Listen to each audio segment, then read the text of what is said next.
Ini rame-rame lagi ada apa sih Besti? Janji nggak emot peluk, janji nggak cut off. Di sosial media gue tuh lagi rame banget notifikasinya, baik itu di DM, di komen, di mention, atau bahkan yang berseliweran di FYP konten-konten yang menyudutkan gue. Sampai bahkan gue harus kehilangan 100.000 followers. Gue nggak masalah, gue tahu ini kesalahan gue dan tidak dipungkiri karena kelalaian gue yang terpancing pertanyaan di suatu acara.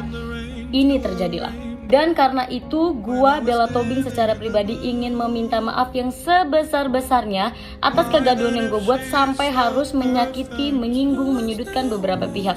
Parahnya lagi, karena kesalahan yang gue buat sehingga banyak asumsi yang berseliweran di mana-mana. Oleh karena itu, gue ngebuat video ini untuk pertama kalinya ingin meluruskan beberapa hal karena sudah terlanjur menjadi konsumsi publik. Kalian juga pasti udah nonton video sebelah ya, karena viewersnya banyak banget sampai belasan juta gak sih? Dan karena itu gue buat video ini. Gue juga udah buat beberapa catatan yang berisi beberapa poin yang menurut gue penting untuk digarisbawahi. Jadi langsung aja kita kupas secara tuntas. Sebelum gue ngebahas permasalahan ini lebih jauh, gue mau ngasih tahu ke kalian terlebih dahulu bahwa ketika gue dihubungin oleh tim kreatif dari program acara tersebut melalui chat WhatsApp, gue ada bertanya dan ini dia bukti chatnya. Pertanyaan gue adalah, ini akan ngebahas apa ya kak sebelumnya? Dijawab tentang karirnya, personal life, sama kesibukannya sekarang aja sih kak. Dan begitu gue sampai di lokasi, gue nanya lagi nih untuk make sure, kak ini nanti akan ngebahas apa sih? Dan masih dijawab dengan jawaban yang sama, yaitu tentang perjalanan karirnya. Oh, gue pikir aman dong. Dan tim kreatifnya juga menambahkan kalau semisal ada hal-hal yang tidak ingin dibicarakan, atau mungkin ingin di-cut, atau mungkin ingin disensor, bilang aja, nanti kita bisa bantu. Sekali lagi gue berpikir, oke, kayaknya ini aman deh. Ketika acaranya berlangsung sebenarnya tuh awal-awal enak banget flownya, tapi makin kesini makin kesana, tiba-tiba ditanyain orang lain. Dan gue jadi kaget, gue bingung, kok dia bisa tahu? Karena sebenarnya gue juga nggak pernah nge-blow up itu di sosial media gue. Kalaupun gue ditanyain, especially di komen TikTok konten gue ya, itu gue selalu diemin. Dan ketika gue ditanya pas gue lagi live streaming, itu gue cenderung tidak menjawab dan tidak merespon. Kalaupun gue ngerespon, gue pasti hanya akan bilang, oh gue punya masalah personal, gue sudah tidak cocok. Udah, selesai. Tetapi gue melakukan kesalahan di mana gue terpancing untuk menjawab pertanyaan tersebut yang seharusnya bisa aja gue bilang untuk gak mau jawab. Menyadari kesalahan gue bukan bermaksud untuk menjual nama gue. Setelah dari acara tersebut nge-WhatsApp tim kreatif dari program acara tersebut untuk mentiadakan scene dari bagian pertanyaan yang melibatkan pihak orang lain. Dan ini bukti chatnya.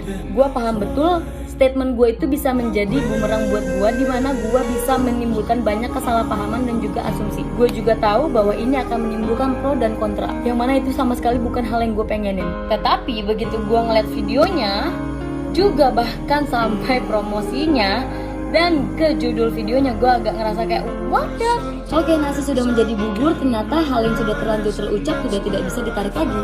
Yang bisa gue perjuangin waktu itu hanyalah judul videonya. Jadi gue minta untuk judul video diganti dan akhirnya disetujui. Sekarang tugas gue adalah meluruskan apa yang udah kalian tahu, dan gue mau mulai untuk menanggapi video sebelah. Ini masalahnya super sepele sebenarnya. Karena gue berawal di bulan Juni 2021. Tunggu, kok yang diceritain yang bulan Juni doang? Yang awal-awal enggak? Sebentar, lanjut lagi ya. Pas pandemi juga tuh waktu itu beliau sebagai kakak yang baik, kayak gue gak mau bikin lo repot. Kalau menurut gue ya, bukannya lu nggak mau gue repot, tetapi lebih tepatnya lu menganggap hal tersebut remeh. Kenapa gue bisa bilang begitu? Dimana pada saat itu kasus COVID lagi naik-naik ya. Kita tahu semua virus Delta, PPKM dibuat. Nah, informasi dari pemerintah itu bilang bahwa kita berpapasan aja itu bisa kena. Makanya dianjurkan untuk double masker. Dan bahkan banyak pihak yang kurang beruntung mendapatkan dampak yang tidak mengenakan akibat COVID tersebut. Seperti diusir dari tempat tinggal, apartemen, hotel, ataupun kosan. Dikucilkan. Dan kita juga tahu kalau pada saat itu rumah sakit dan semua fasilitas COVID itu penuh karena banyaknya kasus harian. Seperti disebutkan, gue sebagai kakak yang baik melihat beliau ini tuh sebagai adik gue yang mana tinggal merantau, jauh dari gue, pendapatan belum jelas dan masih kuliah. Jadi gue sebagai kakak yang baik berusaha untuk mengingatkan beliau untuk lebih mematuhi peraturan protokol kesehatan yang ada pada saat itu. Seperti diam di rumah, pakai masker double, jaga jarak. Dan karena sekali lagi gue sebagai kakak yang baik gak mau beliau merasakan apa yang dirasakan orang-orang kurang beruntung di luar sana yang terdampak COVID. Oke, sebentar, lanjut lagi. Sakit banget, badanku kayak lumpuh. Dari setelah Gunung Perahu itu, gua inget banget.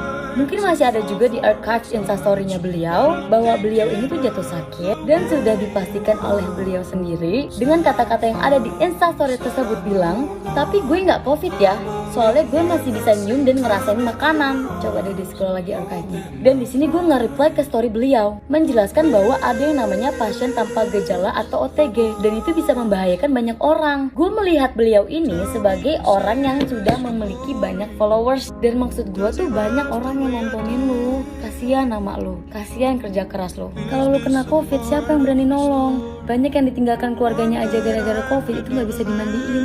Dia tuh tinggal sendiri ngerantau di kota orang dan itu tidak dihimbau karena bahkan beliau tidak memakai masker ketika manjat gunung.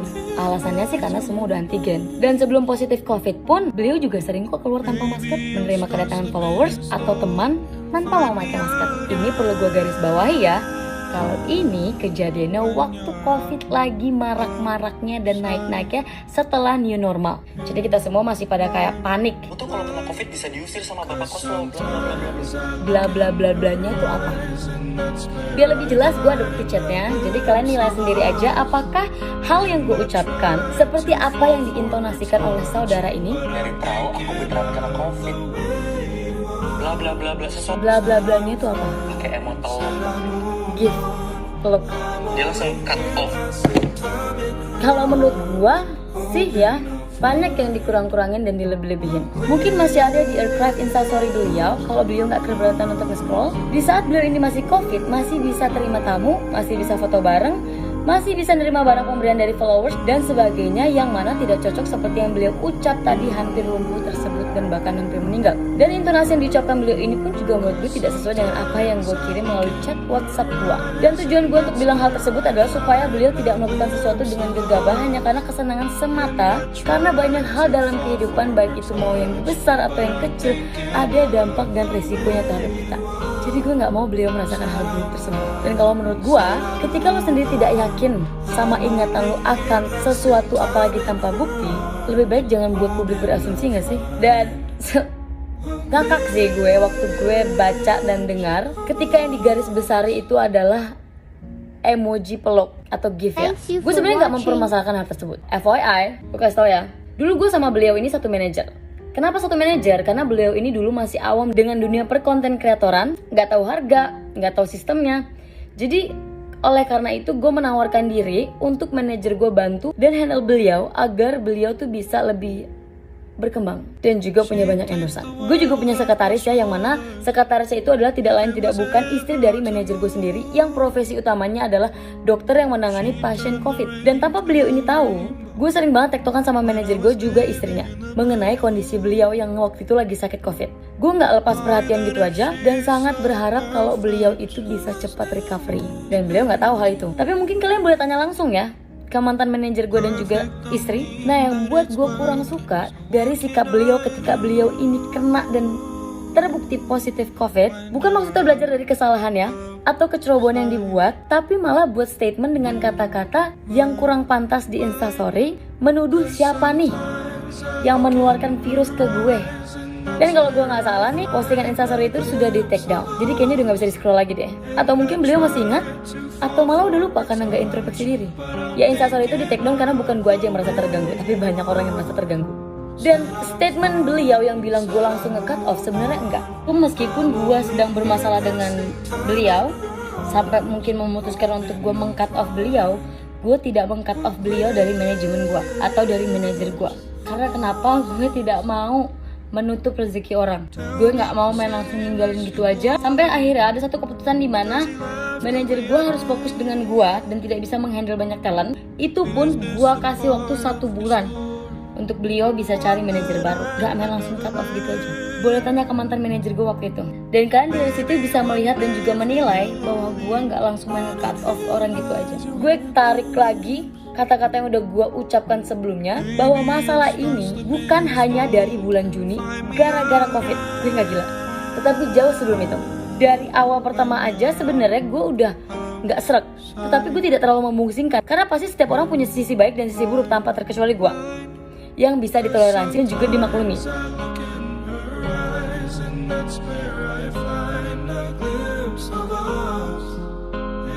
tried to fall for her touch, but I'm thinking of the way it was. Said I'm fine and said I moved on. I'm only here passing time in her arms, hoping I'll find